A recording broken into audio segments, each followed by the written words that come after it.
দেশে ফেরার পর বাবা জিয়াউর রহমানের সমাধিস্থলে গেলেন তারেক রহমান। প্রয়াত বাংলাদেশের প্রাক্তন রাষ্ট্রপতি জিয়াউর রহমানের সমাধিস্থলে গেলেন তারেক রহমান। এখানে লক্ষ লক্ষ মানুষ অবস্থান নিয়েছে, দলীয় নেতাকর্মী, সাধারণ মানুষ তাকে অভ্যর্থনা জানাতে উনি হাত নেড়ে তাদের অভ্যর্থনা জবাব দিচ্ছেন। আমাদের প্রিয় নেতা জনাব তারেক রহমান, আপনারা দেখছেন আমাদের প্রিয় নেতা জনাব তারেক রহমানকে। গতকালই দেশে ফেরেন বিএনপির ভারপ্রাপ্ত চেয়ারম্যান তারেক রহমান।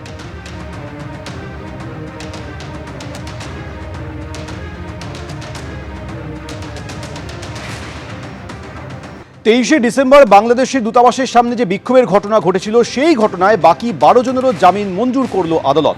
বঙ্গীয় হিন্দু জাগরণ মঞ্চে 12 জনের জামিন আজ মঞ্জুর হয়।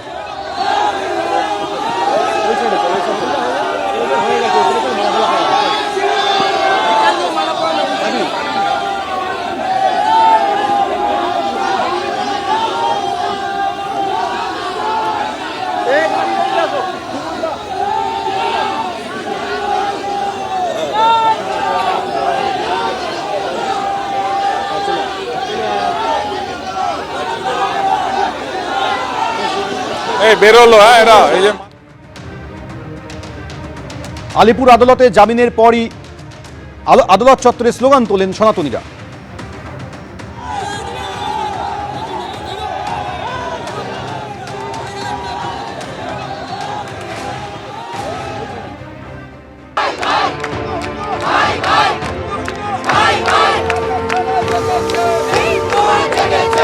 শুধু এই জয় সনাতনী নয়, সারা বিশ্বের সমস্ত হিন্দুদের জয়।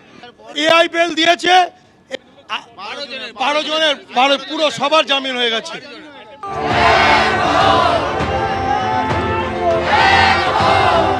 আজকে আমাদের গর্বের দিন। এই সরকার বাংলাদেশের পক্ষ নিয়ে যে কাজ করছিল, আজকে সনাতনের জয় হয়েছে, হিন্দুদের জয় হয়েছে, সমগ্র বিশ্বের সনাতনের জয় হয়েছে। আজকে মমতা ব্যানার্জি আজকে আমাদেরকে বলে করেছিল সবাইকে আটকে রেখে তাদের আমাদের দাবিয়ে রাখবে, কিন্তু সে পারেনি।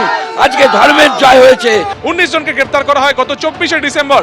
তার মধ্যে কিন্তু 7 জনকে জামিন দেওয়া হয়েছিল, যদিও প্রত্যেকের বিরুদ্ধে কিন্তু অ্যাটেম্প টু মার্ডার বা খুনের চেষ্টার একাধিক অভিযোগ দেওয়া হয়েছিল, সরকারি সম্পত্তি নষ্টের অভিযোগ দেওয়া হয়েছিল। এবং সেখান থেকে 7 জন মহিলা সদস্য, তাদেরকে জামিন দেওয়া হয়েছিল, 2 দিন হেফাজত দেওয়া হয়েছিল এই 12 জন এই হিন্দু জাগরণ মঞ্চের তরফে। এবং আজকে সরকারি আইনজীবীর তরফে কিন্তু জামিনের বিরোধিতা করা হয়। বলা হয় যে সিসিটিভি ফুটেজও জমা দেওয়া হয়, এবং এটাও বলা হয় যে এদেরকে যদি ছাড়া হয় তাহলে এই মুহূর্তে বাংলাদেশ হাইকমিশনের বাইরে যে বিক্ষোভ হচ্ছে সেখানে এই 12 জন গিয়ে তারা সমস্যা তৈরি করতে পারেন। এছাড়া আরো একাধিক যুক্তি দেন জামিনের বিরোধিতা করে, যদিও দুপক্ষের বক্তব্য শোনার পরে কিছুক্ষণ আগেই চিফ জুডিশিয়াল ম্যাজিস্ট্রেট অর্থাৎ এই ঘর থেকে মৌমিতা রায় বিচারক, তিনি কিন্তু এই 12 জনকে 3000 টাকার বন্ডে তিনি কিন্তু 12 জনকে মুক্তি দিয়েছেন।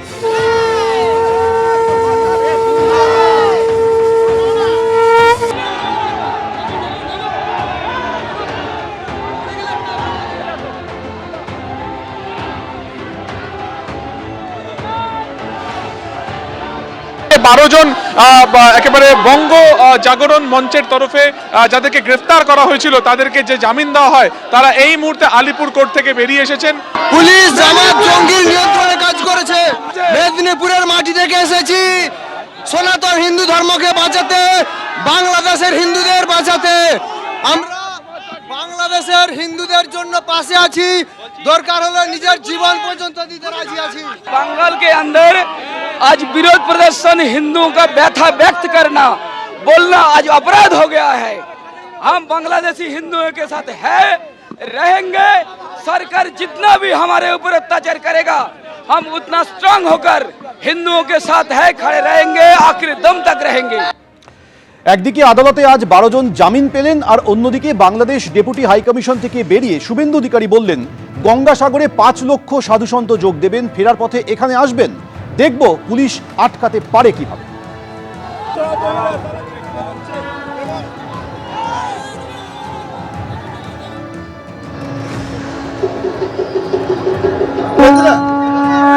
আমি প্রশ্ন করেছি বাংলাদেশ সরকারকে যে আগের প্রধানমন্ত্রী হাসিনা ওয়াজেদ রোহিঙ্গা মুসলমানদের কক্সবাজারে থাকতে দিয়েছিলেন কেন? মুসলমান বলে। তাহলে ওপারে 2 কোটি হিন্দু আছে, তারা মার খাবে, পুড়িয়ে দেবেন যুবক ছেলেগুলোকে। এইটুকুটুকু বাচ্চা, তরতাজা সুন্দর সুন্দর যুবক ছেলে, তাদেরকে পুড়িয়ে মারবেন।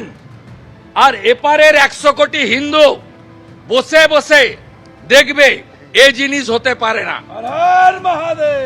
হতে পারে না। আমি আপনাকে বললাম, খালা মমতা যত প্রাচীর করে পুলিশ করে রাখুক, ব্যবস্থা যদি না নেয়, নতুন বছরে এই সবগুলোকে তুলে ফেলে দেব।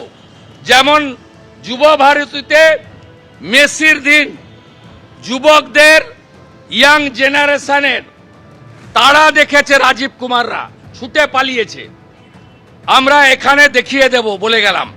আর আজকে 1000 সাধু এসেছেন, 300 নাগা সন্ন্যাসী। গঙ্গাসাগরে 5 লাখ সাধু যাবেন। গঙ্গাসাগরে স্নান করে ফেরার পরে আমি সব সাধুকে বাবুঘাট থেকে তাদেরকে পথ দেখিয়ে এখানে নিয়ে আসব। কলকাতা পুলিশের কত ক্ষমতা আছে মনোজ বার্মার ওই দিন দেখা হবে। সন্ন্যাসীরা যেখান থেকে এসছেন, ওরা তো এখানে থাকেন না, তা এতদিনে সেখানে একটা প্রতিবাদ করতে পারলেন না যেখানে থাকেন, যেখান থেকে এলেন। নাগা সন্ন্যাসীরা তাদেরকে শুভেন্দুবাবু বলছেন প্রতিবাদ করবেন। আমি জানি না একই রকম পোশাক আশাকে বসবেন কিনা, কিন্তু নাগা সন্ন্যাসীদের যে উনি প্রতিবাদের কথা বলছেন কলকাতায়, তো নাগা সন্ন্যাসীরা তো কলকাতায় থাকেন না, বাংলায় থাকেন না, তো প্রতিবাদ এখন অবধি কিছু করলেন না কেন? তবে হ্যাঁ, নাগা সন্ন্যাসীদের নিয়ে যদি প্রতিবাদে কেউ বসেন, তাহলে একই পোশাক আশাকে বসতে হবে। এবিপি আনন্দ, এগিয়ে থাকে, এগিয়ে রাখে।